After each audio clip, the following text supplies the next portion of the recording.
The air in the lecture hall was thick and heavy, the kind of stillness that only exists when 30 tired students are trying not to fall asleep. It was a large room, built with tiered seating that sloped down toward a low stage, and the lights overhead hummed with a faint, electric buzz that drilled into the back of your head if you listened to it for too long. It was late in the afternoon, that dragging time of day when the energy from lunch has faded and the motivation to learn has completely evaporated. Everyone just wanted to go home, or at least get through the next hour without being called on. Ben sat in the middle row, nursing a lukewarm cup of coffee that he had bought 2 hours ago.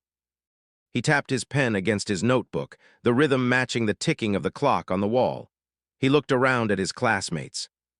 To his left, a girl was highlighting an entire page of her textbook, the bright yellow neon bleeding through the thin paper. To his right, a guy with headphones around his neck was staring blankly at the whiteboard, his eyes glazed over. They were all in the same boat, exhausted, overworked, and terrified of the upcoming finals week. This class, Advanced Logic, was known as a grade killer. It was the course that separated the dedicated students from the ones who were just skating by. The professor, Dr. Kovic, was a man who didn't believe in curves or extra credit. He was older, with sharp eyes that seemed to see right through any excuse, and he ran his classroom like a strict captain running a ship. You didn't whisper in his class, and you certainly didn't check your phone. He had a reputation for being fair but incredibly harsh. If you didn't know the answer, he would stare at you until you admitted defeat. It was tense and everyone felt it. That afternoon, however, felt different. Dr. Kovic walked into the room with a stride that was lighter than usual. He didn't immediately launch into a lecture about fallacies or argument structures. Instead, he placed his leather briefcase on the table at the front of the room and just stood there for a moment, looking out at the sea of exhausted faces. He adjusted his glasses, and for a split second, the corner of his mouth twitched upward. It wasn't his usual stern frown. It looked almost like a smirk. The room shifted. You could feel the change in the atmosphere, a sudden ripple of curiosity moving through the rows. Students stopped highlighting. The guy next to Ben blinked and sat up straighter. When a professor who never smiles suddenly looks amused, it usually means one of two things. Either everyone just failed the midterm or they are about to be tricked. "Put your books away, Doctor." Kovic said. His voice wasn't loud, but it carried to the back of the room with perfect clarity. "Close the laptops. Put the phones in your bags. Today, we are doing something different." There was a collective shuffle as everyone obeyed. The sound of zippers and closing binders echoed off the concrete walls. Ben felt a knot tighten in his stomach. He hated surprises. He liked knowing exactly what was coming, exactly what pages he needed to read to get the grade. Uncertainty in a class like this was dangerous. Dr. Kovic walked over to the large whiteboard that spanned the entire width of the stage. He picked up a black marker and uncapped it. Usually by this point, the board would be covered in dense notes, diagrams, and complex formulas. But today, he didn't write a wall of text. He didn't write an equation. He didn't draw a graph. He drew a single horizontal line. It was just a straight line about 3 feet long, right in the center of the pristine white surface. He capped the marker with a sharp asterisk click and turned back to face the class. He leaned back against the desk, crossing his arms over his chest. He looked at the line, then looked at the students, and then he did something no one had ever seen him do before. He laughed. It wasn't a loud, booming laugh. It was a low, rumbling chuckle that seemed to come from deep in his chest. It was the sound of someone who knew a secret that no one else in the room was privy to. It made the hair on Ben's arms stand up. "I know you are all worried about your grades," Dr. Kovic said, his voice calm, contrasting the tension in the room. "I see the way you stress over every single point. I see the panic in your eyes when you think you might get a B+ instead of an A-. You treat this classroom like a courtroom where every mistake is a crime." He gestured vaguely behind him at the single, solitary line. "So I am going to make you a deal," he continued. "A one-time offer. I call it the instant A." The room went dead silent. You could have heard a pin drop. The air seemed to get sucked out of the space. Ben leaned forward, his heart thumping against his ribs. An A in this class, it was unheard of. It was the golden ticket. It was the difference between a sleepless month of studying and instant relief. Dr. Kovic smiled, a genuine, wide smile that showed his teeth. It was unnerving. "Solve this," he said, pointing to the line. "Solve what you see on that board, interpret it, explain it, fix it. Do whatever you need to do to make sense of it. If you can give me an answer that is correct, truly correct, you will get an A for the entire semester. You won't have to take the final, you won't have to write the paper. You walk out of here today with a 4. A murmur went through the crowd. It started as a whisper and grew into a buzz of excitement. People looked at each other, eyes wide. Was he serious? Was this a joke? It seemed too good to be true. It was a lifeline thrown to drowning sailors. "There is a catch, of course," Dr. Kovic added, raising a hand to quiet the noise. The silence returned instantly. "You have 10 minutes. You cannot ask me any questions. You cannot use your phones. You cannot discuss it with your neighbors. It is just you, a blank sheet of paper, and that line." He pulled his sleeve back to check his watch. "Your 10 minutes starts now." The sound of pens hitting paper was immediate and frantic. It was the sound of desperation. Everyone began to write. Ben looked at the line again, his mind racing. What was the trick? Was it a geometry problem? A philosophy question? Was it a test of perception? He looked at the professor. Dr. Kovic wasn't watching the clock. He was watching them. He was watching the frenzy he had created with a calm, almost sad expression. He had offered them the easiest grade of their lives, yet he looked like he had just handed them a heavy burden. Ben looked back at his blank paper, the white surface staring back at him, the seconds already ticking away in his head. The pressure was immense. The silence in the room was no longer peaceful. It was screaming with the weight of expectation. Everyone was writing, furiously trying to decode a puzzle that didn't even seem to have any pieces. The first minute was a blur of frantic energy. The sound of pen tips scratching against paper filled the room, a rough, rhythmic noise that sounded like dozens of tiny insects skittering across a hard floor. Ben looked down at his own blank page, the blue lines staring back at him, waiting to be filled. His mind was racing, but not in a good way. It was spinning its wheels in the mud. He gripped his pen tighter, his knuckles turning white. He felt a drop of sweat slide down his temple, tickling his skin before soaking into his collar. The air in the room, already warm from the bodies packed inside, seemed to get thicker. He looked up at the whiteboard again. The line, just that single, stark, horizontal line, it looked so simple. It looked like a mistake. Ben thought about it logically. Maybe it was a math problem. If a line represents a value of 1, what is the value of a line with no context? No, that was stupid. Doctor Kovic taught logic, not arithmetic. Maybe it was a geometry question. Was he supposed to measure it? But there was no scale, it was just a mark. To his left, the girl who had been highlighting her book was writing furiously. Her hand was moving so fast it was a blur. She wasn't pausing, she wasn't thinking. She was just dumping information onto the page. Ben leaned slightly to the side, trying to catch a glimpse of what she was writing. He saw words like equilibrium and horizon and balance. She was treating it like a poetry assignment. She was trying to make it sound smart, trying to use big vocabulary words to impress the professor. But she wasn't looking at the board anymore, she was just writing. To his right, the guy with the headphones was staring at the ceiling. He wasn't writing anything. He had his pen in his mouth, chewing on the plastic cap. He looked terrified. He shifted in his seat, the cheap plastic chair groaning under his weight. He caught Ben's eye for a split second, and there was a look of pure panic there. It was a look that said, "I have no idea what is happening." Ben looked away quickly. He didn't want to get accused of cheating. He didn't want to be the one who broke the silence. Ben looked back at his paper. He decided to approach it like a logic puzzle. That was his strength.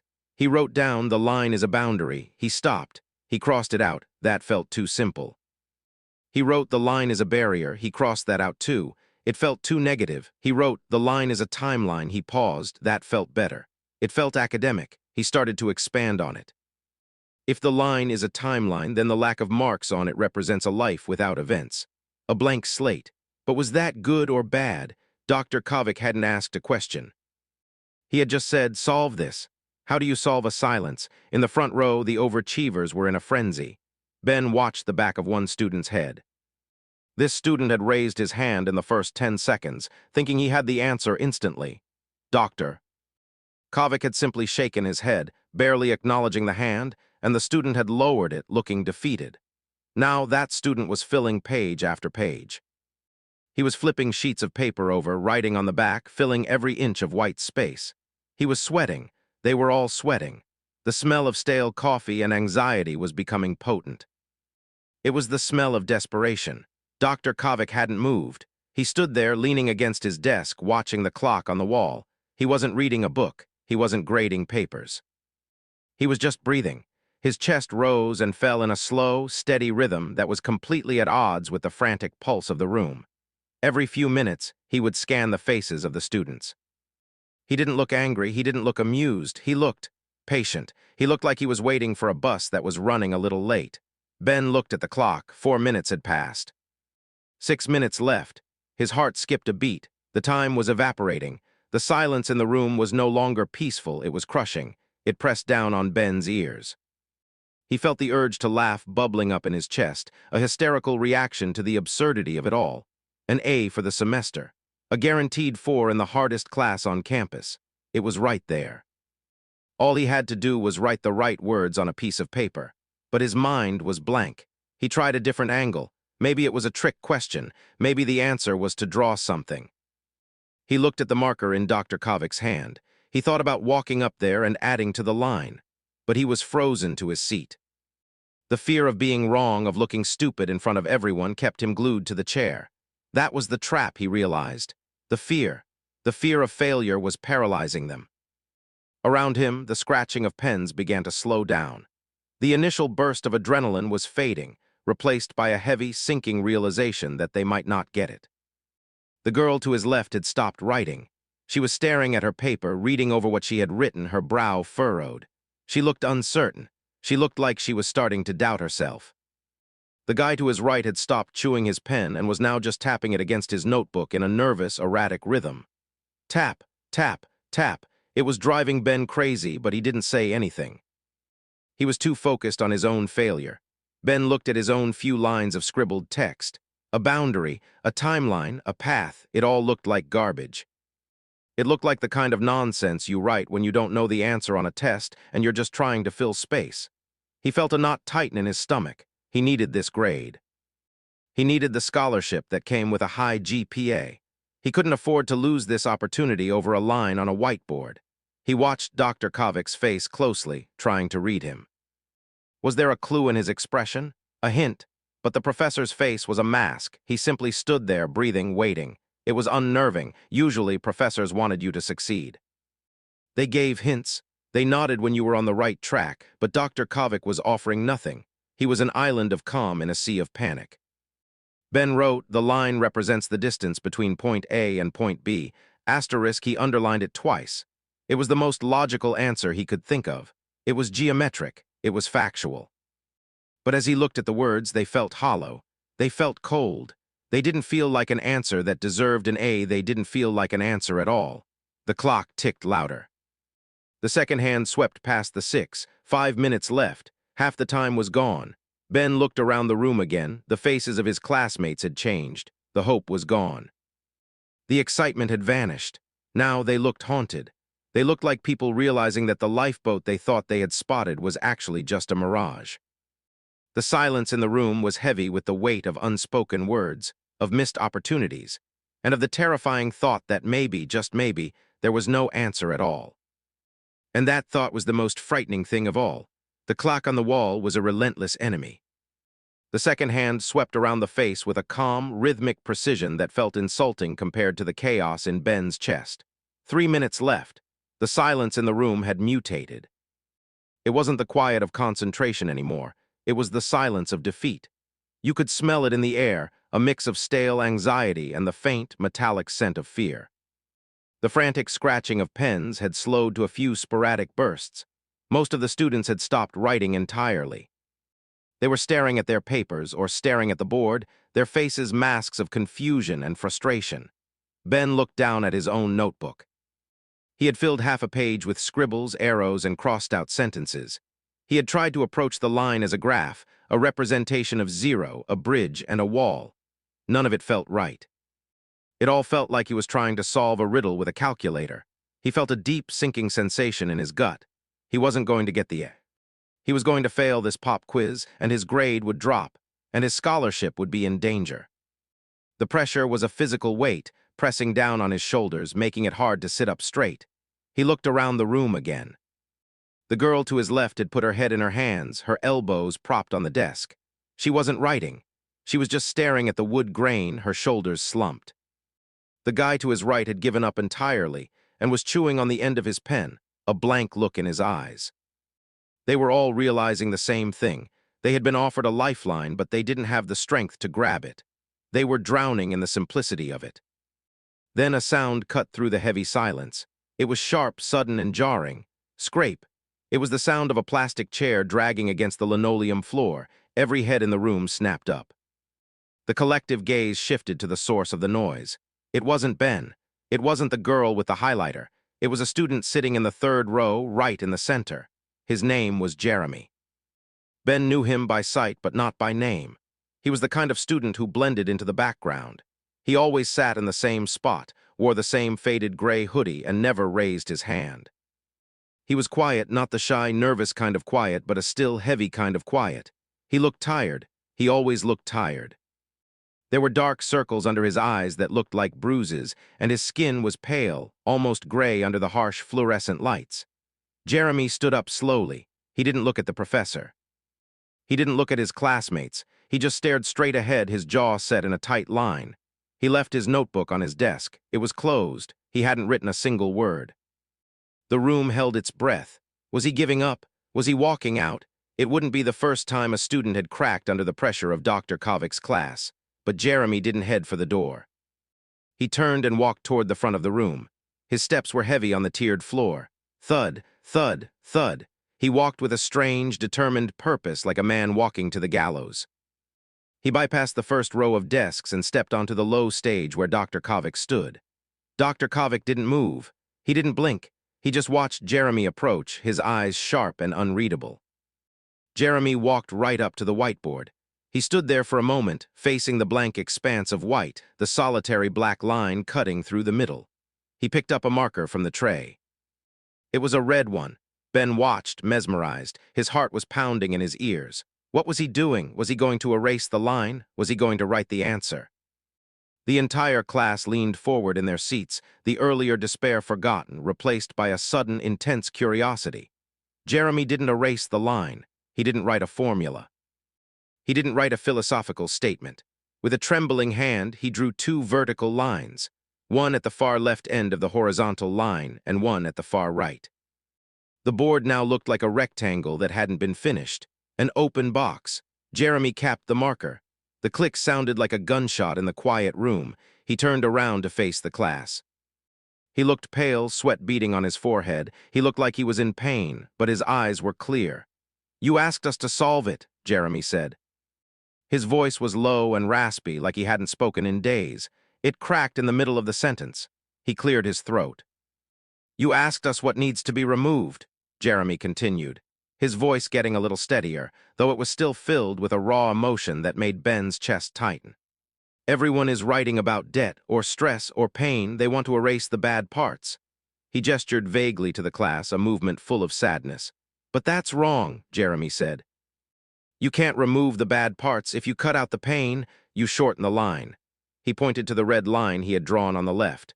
"This is the start," he said, his voice trembling. "And this," he pointed to the line on the right, "is the end." He looked out at the sea of faces. He locked eyes with Ben for a second, and Ben felt a jolt of electricity. The look in Jeremy's eyes was devastating. It was a look of profound, heart-wrenching loss. "My brother is in the hospital," Jeremy said, the words tumbling out of him. "He's been there for 6 months. He's in a lot of pain. I sit there every night and watch him struggle. I watch him fight for every breath, and I used to wish I could take that pain away from him. I used to wish I could just erase it." Tears began to well up in Jeremy's eyes. They didn't fall, but they made his eyes shine brightly under the overhead lights. His hands shook at his sides.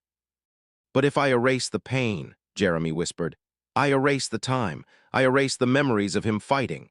I erase the time I got to sit by his bed and hold his hand. If you cut out the hard stuff, the line gets shorter. The life gets shorter." He turned back to the board and drew a small section in the middle of the line.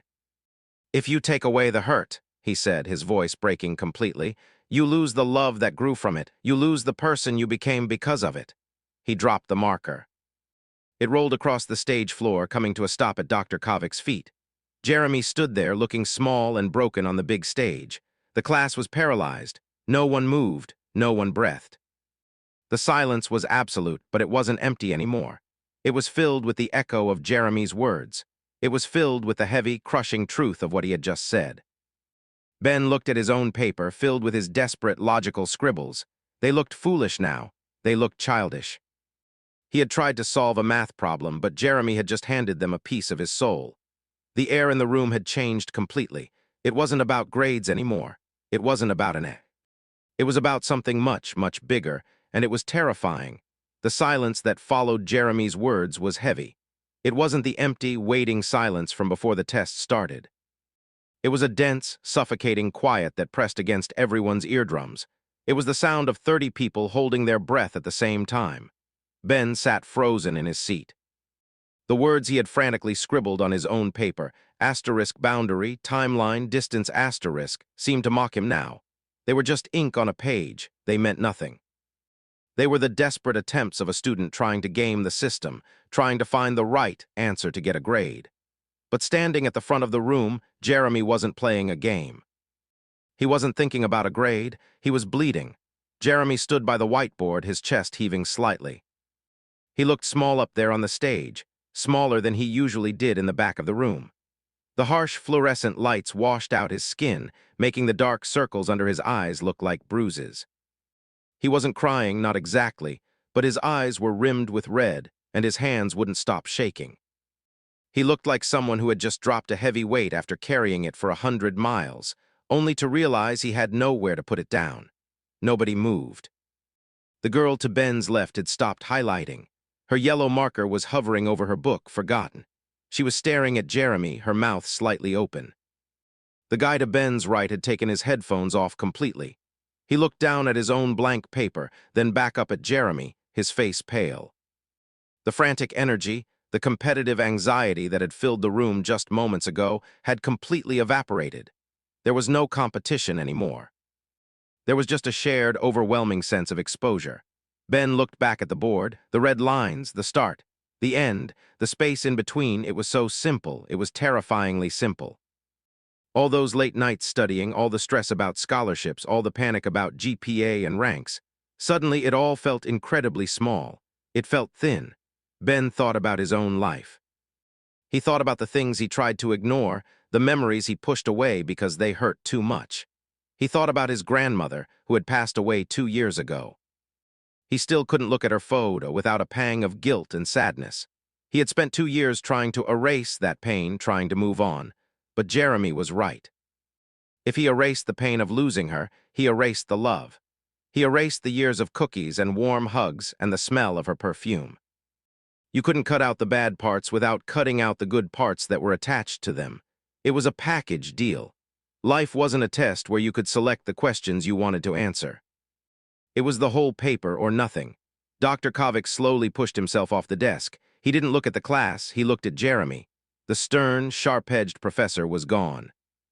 In his place stood an older man, a man who looked tired and incredibly gentle. He walked over to the student standing by the board. The room watched with bated breath. Was he going to criticize him?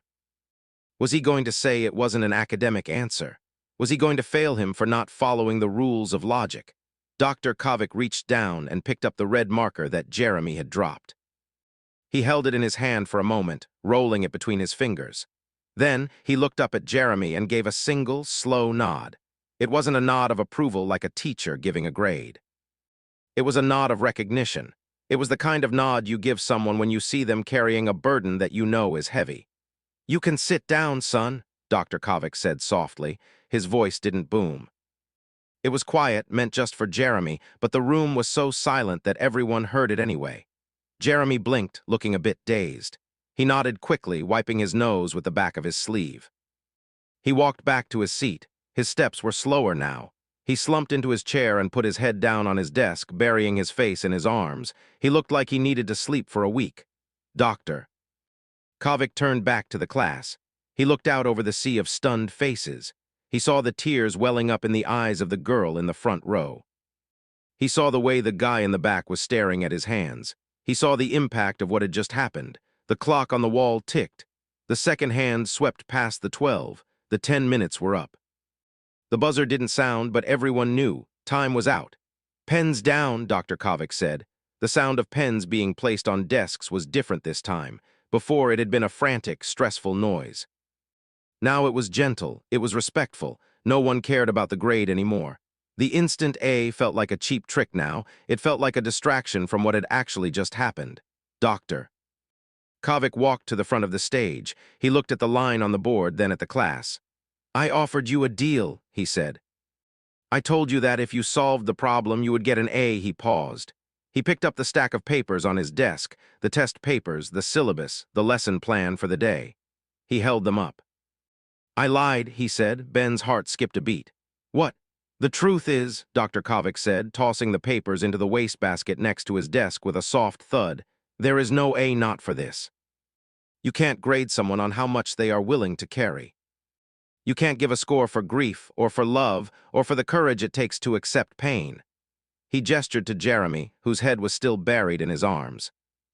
"Grades are for things that can be measured," the professor continued. "We measure your ability to memorize. We measure your ability to calculate. We measure your ability to write a sentence. But we do not measure your ability to be human. That is not a class. That is not a test." He walked over to the whiteboard. He looked at the black line and the 2 red marks. He picked up an eraser. He hesitated for a second, looking at the drawn timeline. Then he wiped the board clean. The black streak and the red marks vanished into a cloud of gray dust. The board was white again, empty. "We spend so much time trying to fix our lives," Dr. Kovic said, turning back to the class. "We try to edit them. We try to cut out the scenes that hurt. We try to rewrite the script so that we are always happy, always winning, always comfortable. We treat our lives like a rough draft that needs correcting." He leaned against the desk again, his hands in his pockets. He looked old. He looked like he had seen a lot of things he couldn't erase. "But life isn't a problem to be solved," he said, his voice barely a whisper. "It's an experience to be lived. The line isn't broken. It isn't a mistake. It's just there. And the only way to fail is to refuse to walk it." Ben looked down at his notebook. He felt a lump in his throat that wouldn't go away. He thought about the pressure he put on himself every single day. The pressure to be perfect. The pressure to have a clean record, a high score, a future with no blemishes. He realized how exhausting it was. He realized how lonely it was. He looked over at Jeremy, the quiet boy who had never spoken before today. The boy who carried a dying brother on his shoulders every time he walked into this room. And for the first time, Ben didn't see a stranger. He saw someone who was infinitely braver than anyone else in the room, not because he had the right answer, but because he was willing to face the truth. The room was still. No one was packing up. No one was checking their phones. The usual rush to leave had vanished. They were all sitting in the discomfort, sitting in the truth. It hurt, but it was a clean hurt. It was the kind of pain that comes from setting a broken bone. It hurt because it was starting to heal. Dr. Kovic looked at the clock on the wall. There was still 20 minutes left in the lecture period, but he didn't pick up the marker again. He didn't turn to the board to start a new lesson. "Class dismissed," he said, but no one moved. Not right away. They needed a moment. They needed to sit with the line that wasn't there anymore. They needed to process the fact that the most important lesson they would learn in college didn't come from a textbook, and it didn't come with a grade. It came from a quiet boy in a gray hoodie who stood up and broke the silence.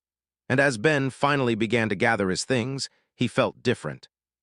The weight wasn't gone, but he felt like he finally understood how to carry it.